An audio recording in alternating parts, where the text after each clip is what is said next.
اب ہمارے رب نے قرآن و حدیث کے ذریعے کئی وعدے ہمارے ساتھ کیے۔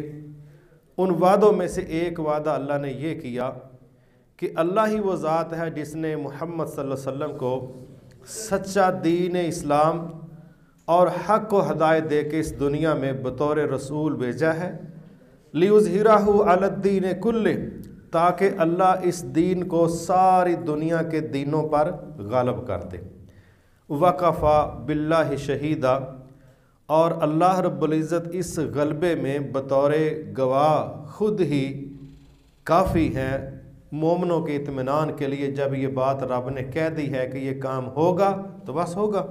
ایک چیز، اب جو وعدے اللہ نے کیے، ہم تھوڑے علم کی بنیاد پر یہ پسند کرتے ہیں کہ ظاہری منظر کچھ ہے، رب کے وعدے بعض اوقات ظاہری منظر سے ان کا موازنہ کریں تو اپنی کم علمی کی وجہ سے وسوسے آنا شروع ہو جاتے ہیں کہ ویسے لگ نہیں رہا جیسے کہا گیا ہے، لیکن وقت لگ جاتا ہے۔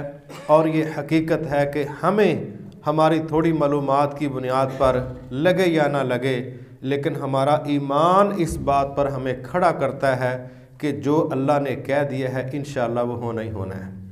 اس میں بہت کچھ ہو چکا۔ میں اپنی بات آگے لے جانے سے پہلے انہی وعدوں میں سے ایک وعدے کا پورا ہونا، اس کی نشانی آپ کے سامنے رکھنے لگا ہوں۔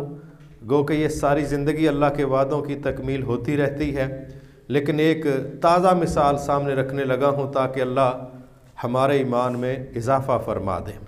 وہ کیا چیز ہے؟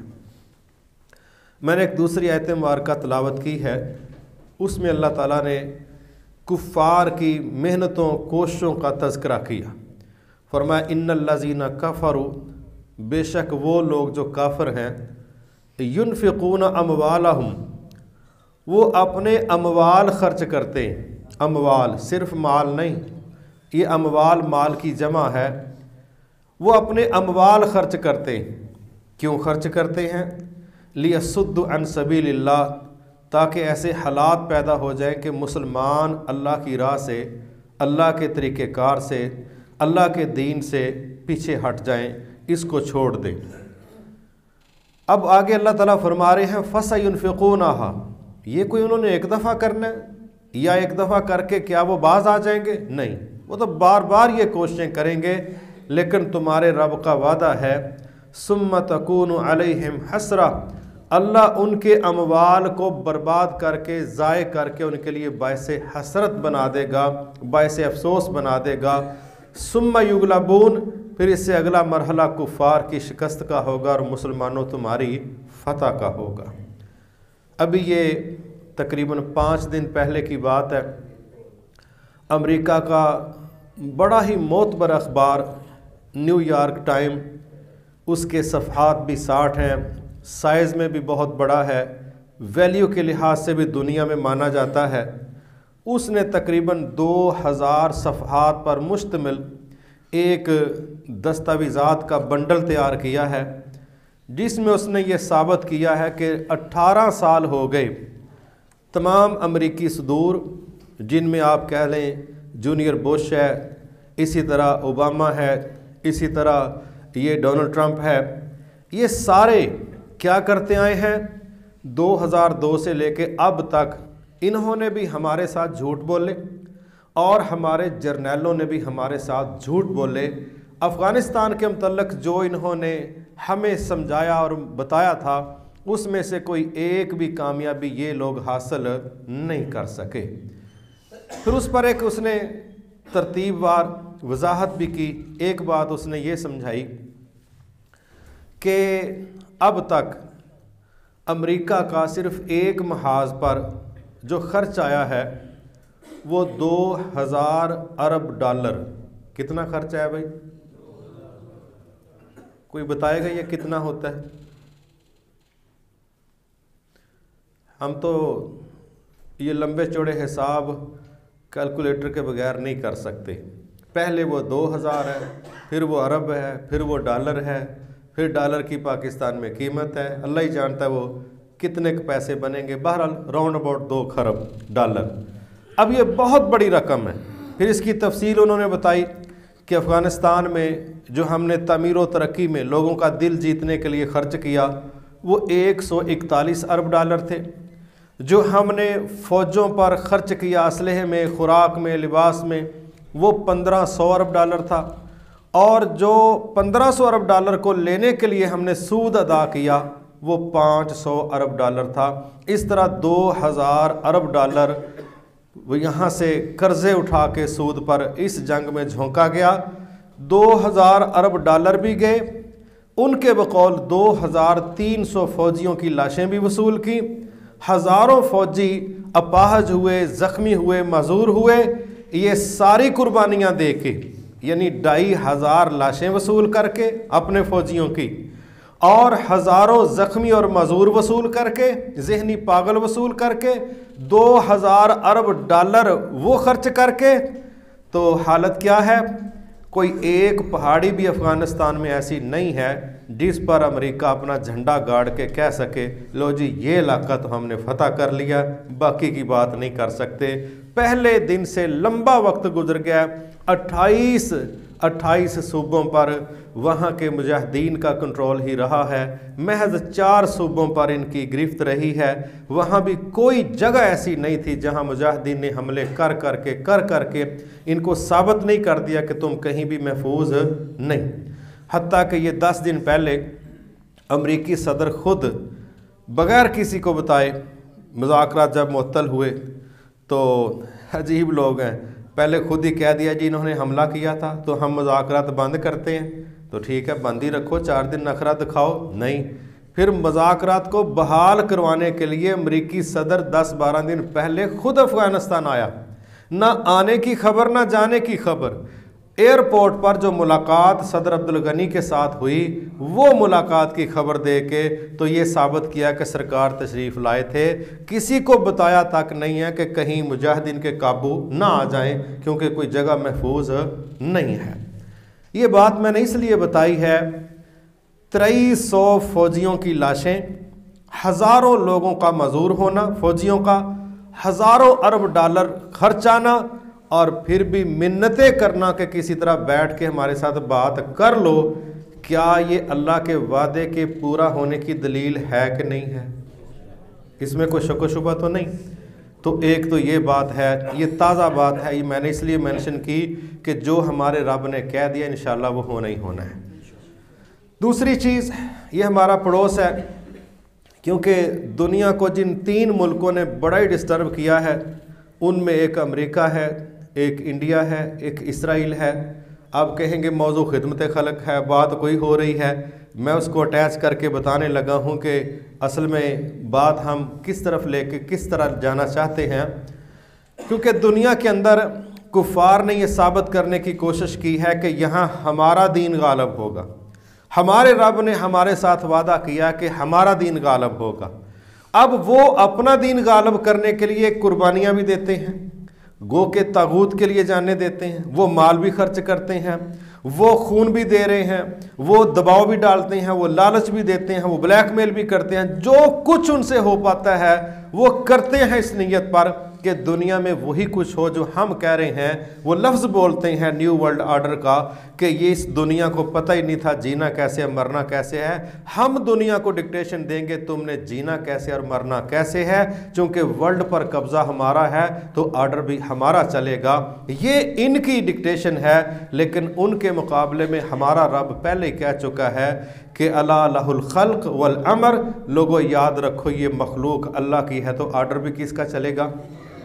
اللہ کا۔